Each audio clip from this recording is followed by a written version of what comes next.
മലപ്പുറം നിലമ്പൂർ മുണ്ടേരി വിത്ത് കൃഷിത്തോട്ടത്തിൽ അനധികൃത നിയമനമെന്ന പരാതി. 51 ഒഴിവുകൾ റിപ്പോർട്ട് ചെയ്തെങ്കിലും മാനദണ്ഡങ്ങൾ അട്ടിമറിച്ച് നിയമനം നടത്തുന്നു എന്നുള്ളതാണ് പരാതി. പിൻവാതിൽ നിയമനത്തിന് പിന്നിൽ ഉദ്യോഗസ്ഥ രാഷ്ട്രീയ ലോബിയുണ്ടെന്നും ആക്ഷേപമുണ്ട്. ഏഷ്യയിലെ ഏറ്റവും വലിയ വിത്ത് കൃഷിത്തോട്ടമായാണ് മലപ്പുറം നിലമ്പൂർ മുണ്ടേരിയിലെ വിത്ത് കൃഷിത്തോട്ടം അറിയപ്പെടുന്നത്. സംസ്ഥാന സർക്കാരിന്റെ ഉടമസ്ഥതയിലാണ് വിത്ത് കൃഷിത്തോട്ടത്തിന്റെ പ്രവർത്തനം. എന്നാൽ ഇവിടെ അനധികൃത നിയമനം നടത്തുന്നതായാണ് പരാതി.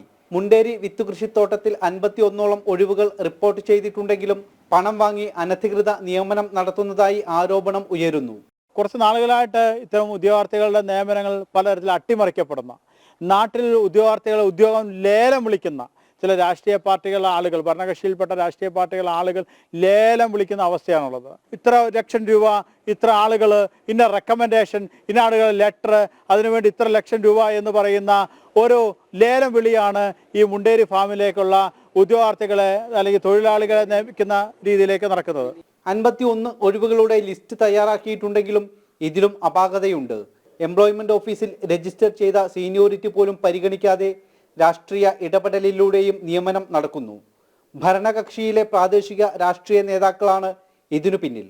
ഉദ്യോഗാർത്ഥികൾ പരാതി നൽകിയതിന്റെ അടിസ്ഥാനത്തിൽ ജില്ലാ കളക്ടർ നിയമനങ്ങൾ നിർത്തിവെക്കാൻ നിർദ്ദേശിച്ചിരുന്നു. എന്നാൽ പിൻവാതിൽ നിയമനം ഇപ്പോഴും നടക്കുന്നുണ്ടെന്ന് പരാതിക്കാർ പറയുന്നു.